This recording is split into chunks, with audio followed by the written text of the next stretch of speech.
If every set and every cast and every crew is a family, what is the family tradition of New Mutants? I mean, we definitely were a family, and everybody you go make something with is a family of sorts in some way or another, whether it's functional or dysfunctional. But we very much all got along great, and we still are in contact and hang out and talk. I don't know. It was such a great experience because, people right now are sort of quarantined inside their homes to some degree or another, and these kids were very much quarantined inside this psychiatric hospital, and we were 40 minutes outside of Boston in a very low key part of the world where not much goes on and there's not anything to do at night.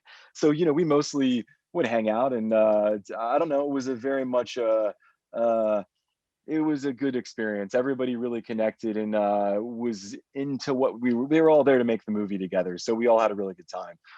Truly, all the stuff that was problematic was later. So the shoot was sort of wonderful and went great. We should all rent a hotel floor out. Yeah, and just live next to each other.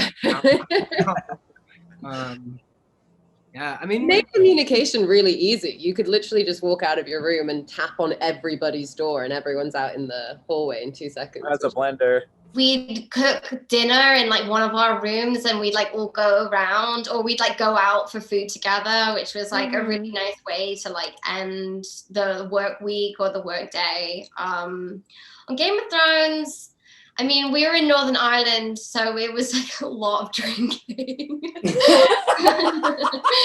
But on this, it was way more wholesome. It was like lovely meals and cute dinners. Did you develop any super abilities during the quarantine? Our dogs, right, Blue?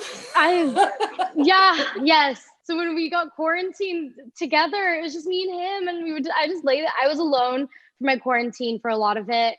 For like a good month and a half, almost 2 months. And I refound my hobbies and the things that I loved, because acting in the industry can be so consuming, and you start to think that you are your career. And especially with this movie was about to come out. Me and Maisie were on a flight to New York to do press, and then by the time we landed, everything was canceled, everything shut down. And it was interesting that while I was in quarantine, I was also releasing a project that I've been involved. It's related to climate change, and it's a video that I did with Greenpeace. Did you have to change your routine, your training routine, your dieting routine for these roles in New Mutants? It wasn't like I don't know, the Chris Hemsworth diet where it was like, okay, I'm playing a superhero, I need to get huge, because these are teenagers. So, but we still did the training. I wanted to kind of have those kind of farmer shoulders, those kind of working shoulders. So I remember doing a lot of like walking across rooms with heavy dumbbells in my hand. But it was nice. I'd never done anything like that for a role. And it was a new experience, which is also, it was fun to kind of get into that a little bit. Don't forget basketball, buddy. Oh, and basketball! Oh, we had to do basketball classes, man. I'm from the UK. I'd never really done basketball, and they wanted me to play basketball with a broken arm, and it was my right hand, so my left hand with one hand, and look like I'm good, and I'm in shoes that make me 6 foot tall. I'm running on my tiptoes. There's a shot where it's going to make the special features. It never made the movie, maybe because I looked so bad at playing basketball. Oh. So I was wondering how for you to work with Peter Deming, and did you have a moment when you were starstruck? So when I was a kid, I would cut out every single article in the newspaper or movie magazines about David Lynch or about Oliver Stone, and I had files filled with articles about different directors and all that. So it's like, Deming shot so many movies that meant so much to me when I was young. Like I went and saw Lost Highway twice the day it came out. I saw Mulholland Drive so many times. This last season of Twin Peaks aired while we were shooting. So every time I go to set, I'd be like, yo, Peter, I just saw the last episode and the guy with the lighter and everything. He's my hero. He'll come shoot the next thing for us as well.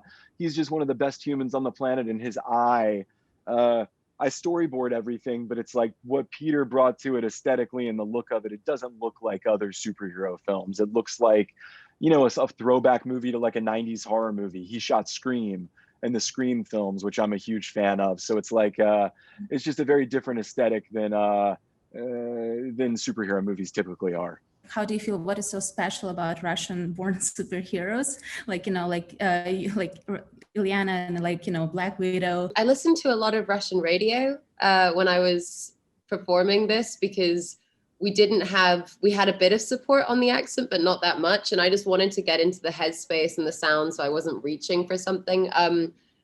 That being said, it's such a beautiful language that when translated into English, it can sometimes overpower the English language and all you can hear is the accent rather than, the actual lines of dialogue. So I wanted to make sure that it was soft enough that you could still understand and, have different layers to it. But I loved playing a Russian lady. That was so much fun. And my name is Russian and everyone automatically assumes I am Russian, which I'm not. So it was good to sort of play